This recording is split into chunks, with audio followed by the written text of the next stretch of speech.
Dear students, good afternoon. आज हम आपको इलेक्ट्रोकेमिस्ट्री यूनिट 3 इलेक्ट्रोकेमिस्ट्री पढ़ा रहे हैं। और इलेक्ट्रोकेमिस्ट्री फिजिकल केमिस्ट्री का एक टफ चैप्टर माना जाता है। बच्चे थोड़ा इससे घबराते हैं कि इलेक्ट्रोकेमिस्ट्री इजीली उनकी समझ में नहीं आता, मगर ये चैप्टर एक स्कोरिंग के साथ साथ, क्योंकि इसमें न्यूमेरिकल पोर्शंस, थ्योरी कम से कम 6-7 मार्क्स का इससे आते ही आता क्वेश्चन है।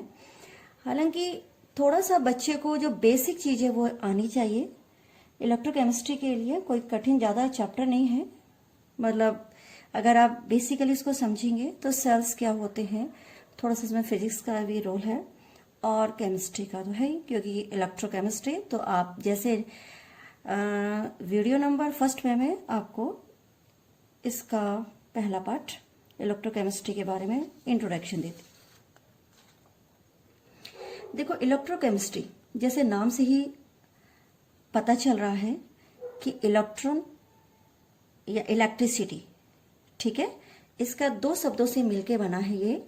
एक तो इसको कहेंगे इलेक्ट्रिसिटी और दूसरा केमिकल इक्वेशन भी हो सकता है, केमिकल रिएक्शन हो गई, मतलब जितने भी केमिस्ट्री से संबंधित है वो केमिकल इक्वेशन ही मानी जाती है या रिएक्शंस, ठीक है। अब इलेक्ट्रोकेमिस्ट्री इलेक्ट्रिसिटी और केमिकल इक्वेशन या रिएक्शंस जब इन दोनों से मिलकर बनेगा तो वो इलेक्ट्रोकेमिस्ट्री कहलाएगा। ये एक्चुअल में केमिस्ट्री की वह ब्रांच है जिसमें कि हम इलेक्ट्रिक एनर्जी को केमिकल एनर्जी या केमिकल एनर्जी को इलेक्ट्रिकल एनर्जी में क्या करते हैं, चेंज करते हैं। यानी मीनिंग ऑफ इलेक्ट्रोकेमिस्ट्री, तो आप लिखेंगे electric energy transfer to chemical energy या फिर chemical energy changing to electrical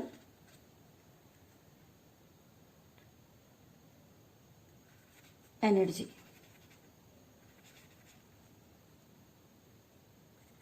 ठीक है। इलेक्ट्रिकल एनर्जी यानी चाहे विद्युत ऊर्जा रासायनिक ऊर्जा में चेंज हो या रासायनिक ऊर्जा विद्युत ऊर्जा में चेंज हो, तो जिस शाखा में यानी विज्ञान की जिस शाखा में इसका अध्ययन किया जाता है उसे कहते हैं इलेक्ट्रो केमिस्ट्री। अब कैसे इसका अध्ययन किया जाएगा, तो इसके लिए 2 रिएक्शंस एक साथ चलती है। यानी जैसे हम कहते हैं कुछ इलेक्ट्रॉन का मतलब जो विद्युत का प्रभाव होता है इलेक्ट्रॉनों के माध्यम से होता है, तो हम क्या करते हैं कि इसमें सेलों का अध्ययन करते हैं कि सेल किस प्रकार से इलेक्ट्रॉन के प्रभाव के द्वारा गैल्वेनिक सेल बनता है, या वोल्टेलिक सेल या गैल्वेनिक सेल एक ही चीज है, या विद्युत रासायनिक सेल, कौन कौन से इसमें आते हैं। अब इलेक्ट्रोकेमिस्ट्री में अगर आप करेंगे तो आप ये देखेंगे कि जब हम विभिन्न प्रकार की जो विद्युत अपघटे होते हैं, यानी जिन्हें हम विद्युत अपघटे, यानी कोई भी अगर आप सॉल्ट ले रहे हैं और उसका जलीय मिलन बनाते हैं और वो अपने अपघटों में टूट जाता है, इलेक्ट्रिसिटी देते हैं, तो वो विद्युत अपघटे होते हैं, ठीक है। उसमें अगर आप 2 इलेक्ट्रोड डाल देते हैं या 1 इलेक्ट्रोड डाल रहे हैं, तो जो एनर्जी होती है वो एक से दूसरे में ट्रांसफर हो जाती है। रासायनिक ऊर्जा का विद्युत ऊर्जा में यानी केमिकल एनर्जी का इलेक्ट्रिकल एनर्जी में ट्रांसफर होना, या इलेक्ट्रिकल एनर्जी का केमिकल एनर्जी में ट्रांसफर हो जाना, केमिकल का इलेक्ट्रिकल एनर्जी में ट्रांसफर हो जाना, ये सारा आप किस में पढ़ते हैं, इलेक्ट्रोकेमिस्ट्री के अंदर। तो इलेक्ट्रोकेमिस्ट्री में 2 एक मुख्य चीजें हैं। एक है उसमें जिसको हम कहते हैं ऑक्सीडेशन और दूसरा होता है रिडक्शन, ठीक है। अब आते हैं हम इलेक्ट्रोकेमिकल सेल्स क्या है। पहला पॉइंट है इसमें इलेक्ट्रोकेमिकल सेल। सेलों का अध्ययन ही इसमें किया जाता है। तो इलेक्ट्रोकेमिकल सेल जब हम किसी विद्युत अपघट्य में क्या करते हैं, दो इलेक्ट्रोड्स जो एक रासायनिक ऊर्जा को विद्युत ऊर्जा में या विद्युत ऊर्जा को रासायनिक ऊर्जा में परिवर्तित कर देते हैं। तो इस प्रकार का जो सिस्टम होता है वो विद्युत रासायनिक सेल कहलाता है। यानी अगर आप केमिकल को इलेक्ट्रिकल में, इलेक्ट्रिकल को केमिकल में चेंज कर देंगे तो वो आपका इलेक्ट्रोकेमिकल सेल कहलाएगा। अब इलेक्ट्रोकेमिकल सेल दो प्रकार के होते हैं। कितने टाइप के होते हैं ये? 2 टाइप्स की। तो 2 टाइप के सेलों में इस प्रकार से जो पहला सेल है आपका वो इलेक्ट्रोलिटिक सेल है। पहला कौन सा सेल है? Electrolytic cell. और दूसरा जो सेल होता है वो होता है गैल्वेनिक सेल। ठीक है, ये तो गैल्वेनिक सेल और इलेक्ट्रोलिटिक सेल, आपके पास 2 सेल हो गए, इलेक्ट्रोकेमिकल सेल के अंदर आएंगे।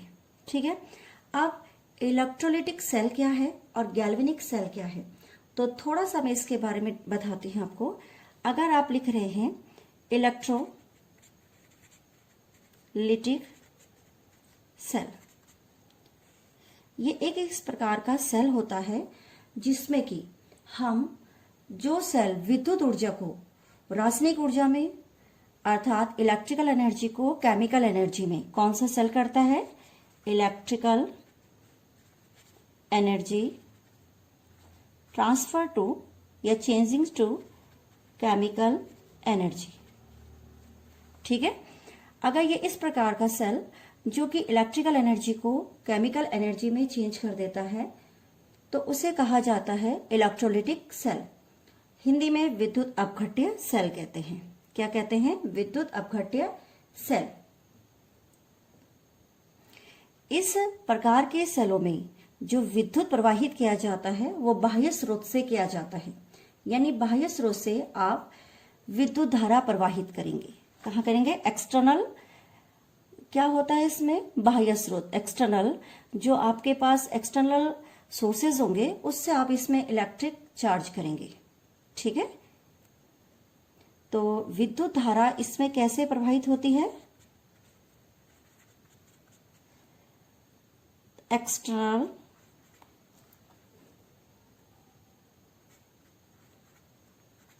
सोर्सेज से।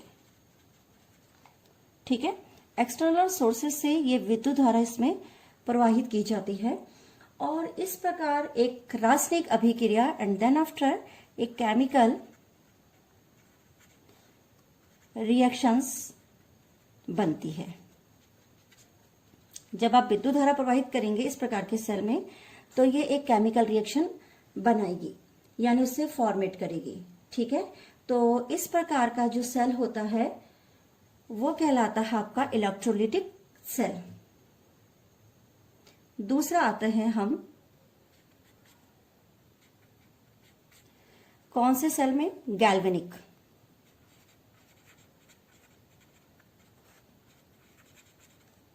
गैल्वेनिक सेल क्या है?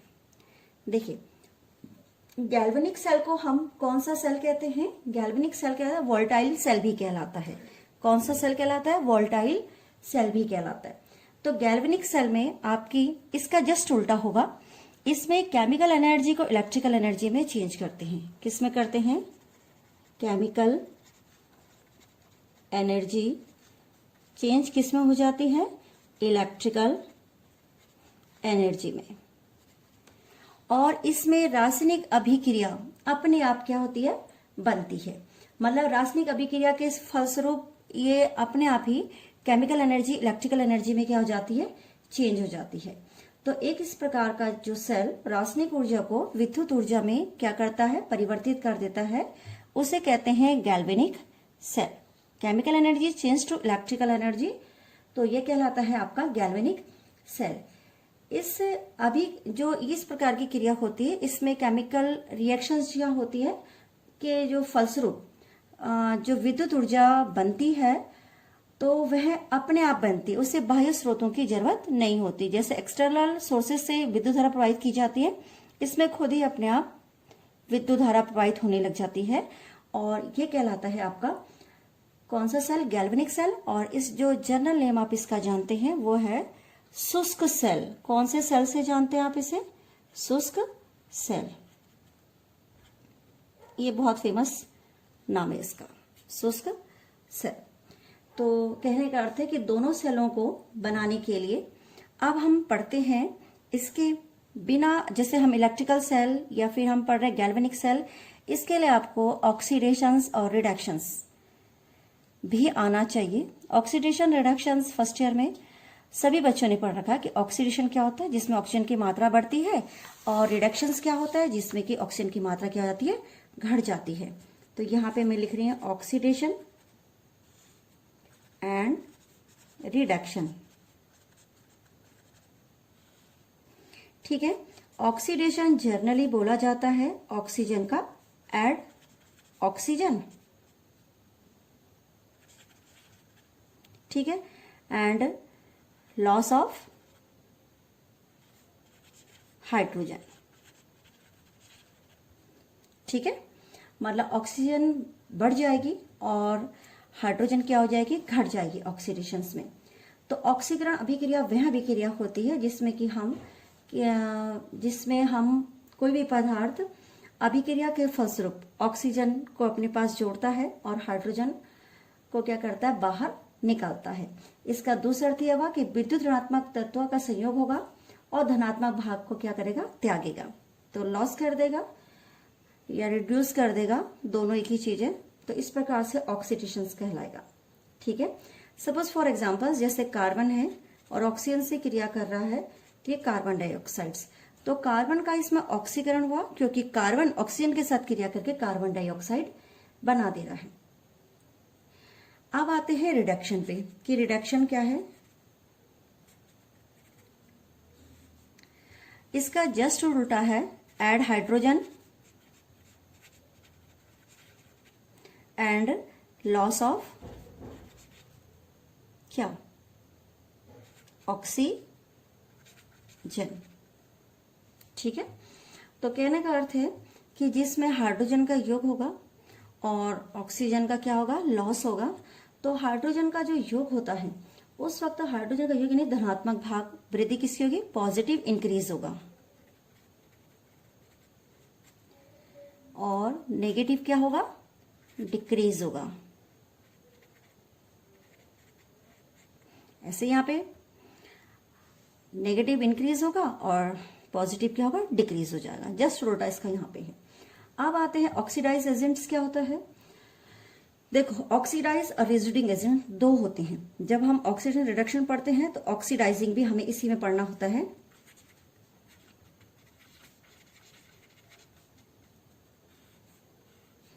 ऑक्सीडाइजिंग एजेंट्स वह होते हैं जो पदार्थ ऑक्सीजन देता है और हाइड्रोजन को निष्कासित करता है। यानी जो पदार्थ ऑक्सीजन देगा और हाइड्रोजन को क्या कर देगा, ऑक्सीजन देगा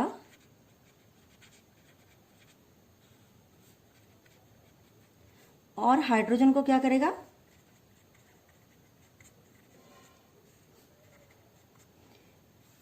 निष्कासित करता है, वो कहलाता है आपका ऑक्सीडाइजिंग एजेंट। और फिर आता है रिड्यूसिंग एजेंट। रिड्यूसिंग एजेंट क्या होता है, जस्ट इसका उल्टा, जो पदार्थ हाइड्रोजन क्या करेगा, उपलब्ध कराता है,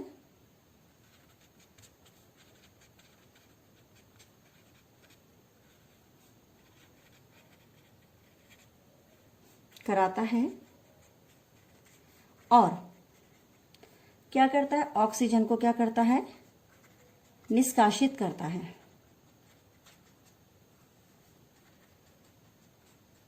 ये कहलाता है आपका रिड्यूसिंग एजेंट्स।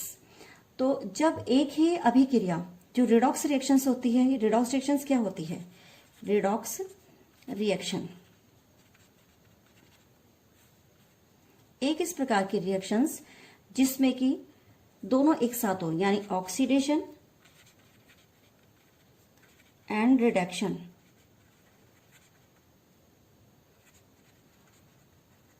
दोनों एक साथ होता है, तो उसे कहते हैं रिड्यूस रिएक्शन यानी रिडॉक्स अभिक्रिया। जब एक साथ दोनों चीज संपन्न होगी तो रिडक्शन या रिडॉक्स अभिक्रिया के नाम से जानी जाती है। For example HgCl2 plus SnCl2 gives out Hg2Cl2 और प्लस SnCl4।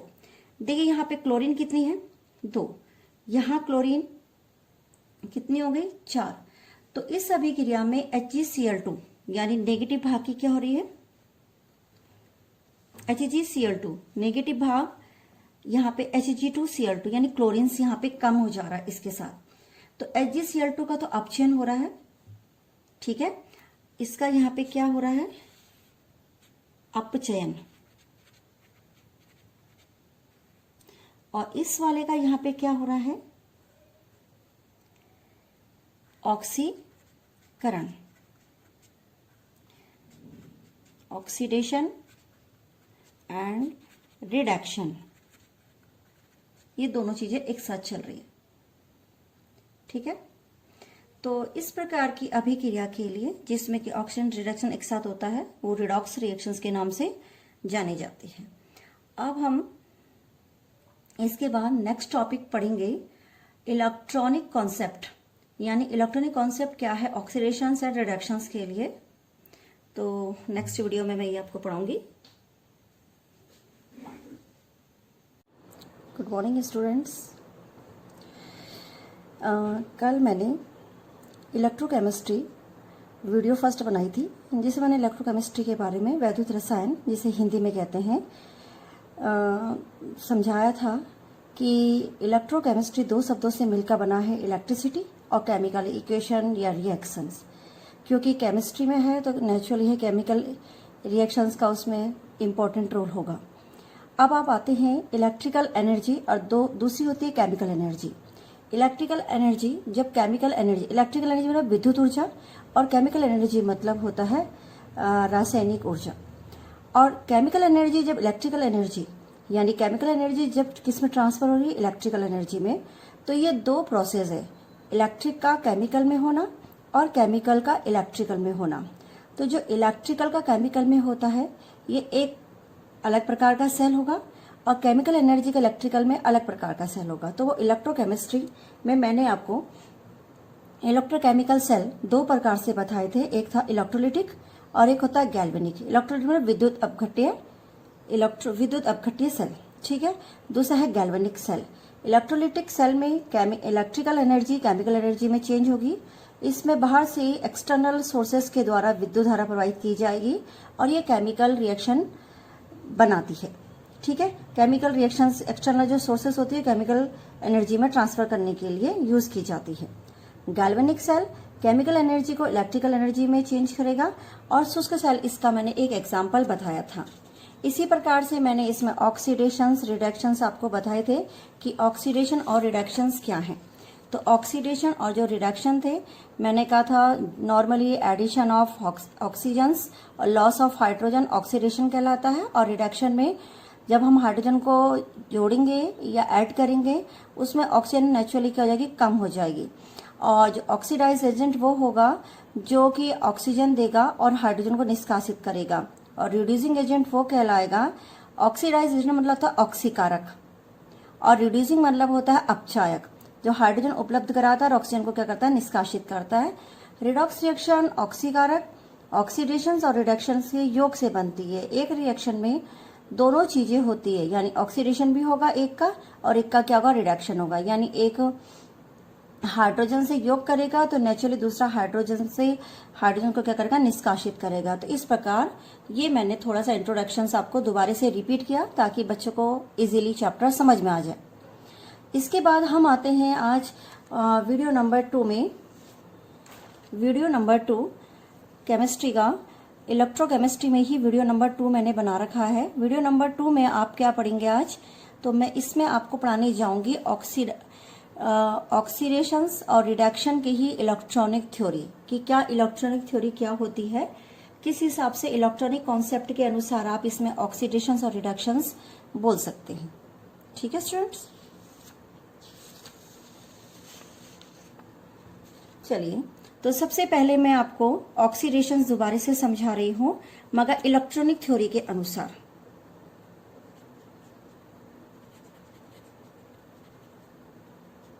हिंदी में इसको बोलते हैं ऑक्सीकरण। ये आपका वीडियो 2 है, ठीक है। अब ऑक्सीकरण किसके हिसाब से? कॉन्सेप्ट ऑफ इलेक्ट्रॉन थ्योरी, ठीक है। कि कॉन्सेप्ट, क्या कॉन्सेप्ट है इलेक्ट्रॉन थ्योरी का ऑक्सीडेशंस के लिए? तो हम कहेंगे, वैसे तो सभी जानते हैं ऑक्सीजन का योग क्या कहलाता है? ऑक्सीकरण कहलाता है, ठीक है, या ऋणात्मक आवेश की वृद्धि, और हाइड्रोजन की कमी या धनात्मक आवेश की कमी, ठीक है। तो इस प्रकार से वो कहलाता है। मगर इलेक्ट्रॉनिक थ्योरी में आप पढ़ेंगे कि जिसमें ऑक्सीकरण वह प्रक्रम है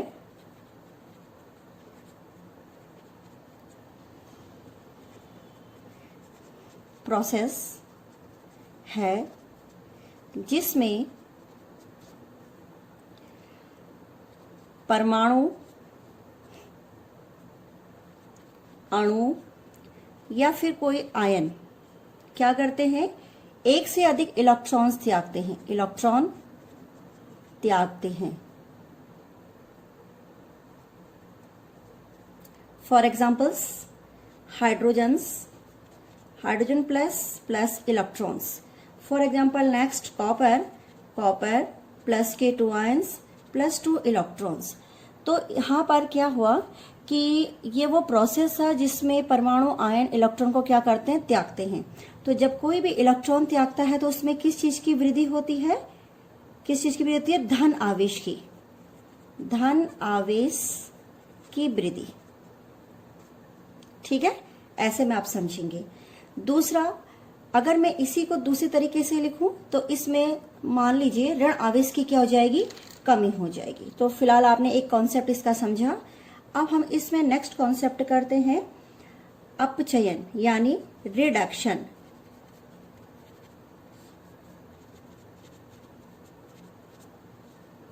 रिडक्शंस में जस्ट इसका उल्टा होगा, वह प्रोसेस, वह प्रक्रम जिसमें क्या होगा? परमाणु, अणु और आयन क्या करेंगे? इलेक्ट्रॉन्स ग्रहण करेंगे, क्योंकि जब एक देगा तो दूसरा नेचुरली क्या करेगा? ग्रहण करेंगे, ग्रहण करता है, अपचयन कहलाता है, ठीक है। अब जो मैं ओरली बोल रही हूं उतना लेंथी नहीं बोला जा सकता है, तो वीडियो में मेरी ओरल आवाज को आप रिटर्न में लिख लीजिएगा नोट्स बनाते समय। तो ये हो गया। अब मैं इसमें कोई एक आपको कॉन्सेप्ट समझाती हूँ जिसके कारण इसमें किसकी कमी होगी? धन आवेश की कमी होगी। उसमें धन आवेश की वृद्धि होती है, इसमें धन आवेश की कमी होगी। यानी जैसे हाइड्रोजन आयन है प्लस इलेक्ट्रॉन्स त्याग दिया तो ये H हो गया, यानी धन आवेश इसमें और भी कम हो गया। कॉपर प्लस के 2 आयन से इसने 2 इलेक्ट्रॉन त्याग दिए, सॉरी 1 इलेक्ट्रॉन त्यागा तो कॉपर +1 बन गया। तो यानी क्या होगा? यहाँ पे इलेक्ट्रॉन्स ग्रहण कर रहा है, क्या कर रहा है? इलेक्ट्रॉन रिसीव कर रहा है, ग्रहण कर रहा है, और साथ में धन आवेश की क्या हो रही है? वृद्धि, सॉरी धन आवेश की क्या हो रही है? कमी, वृद्धि नहीं कमी। इस लाइन को आप यहाँ पे काटी कर, धन आवेश की क्या हो रही है? कमी हो रही है। पहले 2 थे फिर धन 1 हो गए, पहले धन था 1 का और यहाँ पे कितने गए? 0 हो गए।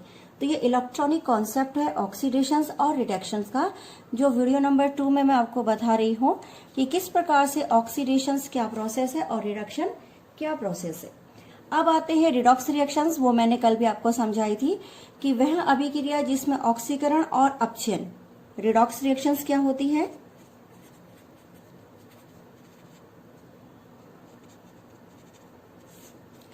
ऑक्सीडेशन एंड रिडक्शन साथ साथ होता है, यानी एक का ऑक्सीडेशन होगा, दूसरे का क्या होगा? रिडक्शंस होगा। तो वो कहलाता है आपका रिडॉक्स रिएक्शंस, ठीक है।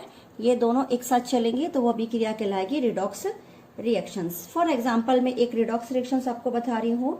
Zn सॉलिड प्लस 2HN धनायन एक्वा सॉल्यूशन में गिव्स आउट Zn प्लस के 2 आयन एक्वा। नेचुरली जिसमें आयन भाग होगा वो उसका एक्वा सॉल्यूशन कहलाएगा। अब इसमें देखो, इस अभिक्रिया में जो जिंक परमाणु है अपने 2 इलेक्ट्रॉन्स क्या कर रहा है? त्याग रहा है। ये ऐसे बन गया, मैं इसको डिटेल में बता रही हूँ। जिंक ने अपने 2 आयंस क्या कर दिए, बाहर निकाल दिए और जड़न आयंस बन गया, यानी एक्वा सॉल्यूशन के रूप में ये बन गया। ठीक है, तो ये इलेक्ट्रॉन क्या कर रहा है, त्याग रहा है। तो जो इलेक्ट्रॉन्स क्या करते हैं, त्यागते हैं, उनका क्या होता है, क्या होता है, यहाँ पे समझाया था मैंने। ऑक्सीकरण वह प्रोसेस है जिसमें परमाणु आयन अपना इलेक्ट्रॉन करता त्यागता है। तो इसका क्या हो रहा है, ऑक्सीकरण। तो नेचुरली जिसका ऑक्सीडेशन होगा, तो मैं यहाँ पर इस अभिक्रिया में आपको यहीं पर लिख करके, ये रहा, ये है ऑक्सीडेशन। ठीक है, और जो क्या करेगा, इलेक्ट्रॉन्स ग्रहण करेगा, उसका क्या हो जाएगा, रिडक्शंस। तो इस अभिक्रिया में हाइड्रोजन्स वाला पोर्शन आप यहां ले जाएंगे और ये हो जाएगा रिडक्शन। तो जिंक अपने 2 इलेक्ट्रॉन्स त्याग करके ऐसे बना देता है, और इस पर यहां पर H धनायन एक्वा सॉल्यूशन क्या कर रहा है, कितने इलेक्ट्रॉन्स ग्रहण कर रहा है, 2। तो ये 2 इलेक्ट्रॉन्स ग्रहण करके क्या बना देता है, H2, यानी गैस फॉर्म में। तो यहाँ पे मैं इसके आगे भी लिख रही हूँ ऑक्सीडेशन और इसके आगे भी लिख रही हूँ रिडक्शन। तो इस प्रकार की अभिक्रिया जिसमें कि ऑक्सीकरण और अपचयन साथ साथ चलेगा, वह क्रिया कहलाएगी आपकी रिडॉक्स रिएक्शंस। ठीक है, तो ऑक्सीडेशन और रिडक्शंस में ये रिडॉक्स रिएक्शंस आपको इस प्रकार से मिलेगी। अब हम किसी डायग्राम के माध्यम से इसको समझेंगे कि किस प्रकार से आपका जो कॉम्पिटिटिव इलेक्ट्रॉन ट्रांसफर रिएक्शंस होती है वो किस प्रकार से होती है, यानी इलेक्ट्रॉन किस प्रकार से प्रतिस्पर्धा के साथ स्थानांतरण करते हैं। तो लिखते हैं आगे, नेक्स्ट हेडिंग लिखिए, प्रतिस्पर्धी इलेक्ट्रॉन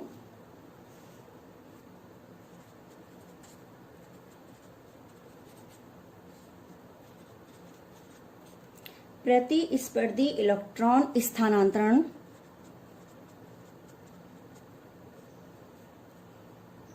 अभिक्रियाएं। ठीक है, इंग्लिश में लिखिएगा कॉम्पिटिटिव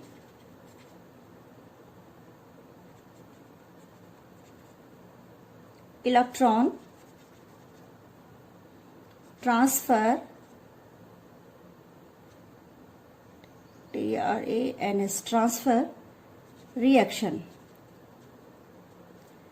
ठीक है, प्रतिस्पर्धी इलेक्ट्रॉन स्थानांतरण ट्रांसफर रिएक्शंस।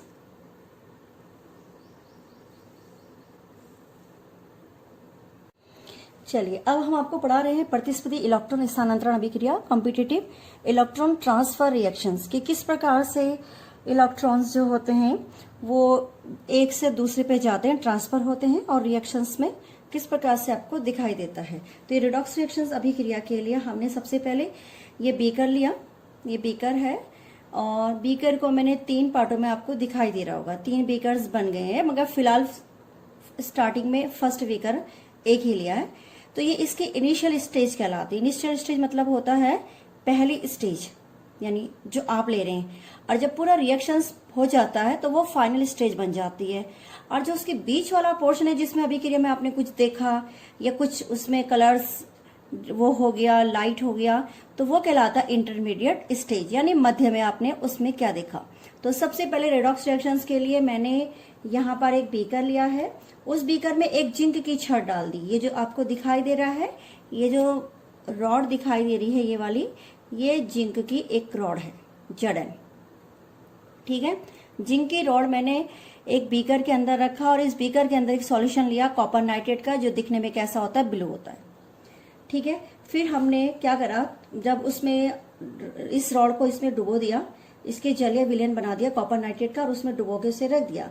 लगभग हम कुछ समय बाद उसे देखते हैं कि जो जिंक की छड़ होती है वो क्या हो जाती है, जिंक की छड़ जो होती है धात्विक कॉपर की, उसमें एक लाल रंग की परत क्या जाती है, आ जाती। ये वाला हिस्सा इसका रेड हिस्सा दिखाई दे रहा है, ये इसके फाइनल स्टेज का पोर्शन बता रही हूं मैं, कि कुछ समय बाद हम देखते हैं कि वो जो जिंक की छड़ थी उसका निचला हिस्सा क्या हो गया, रेड रंग का हो गया।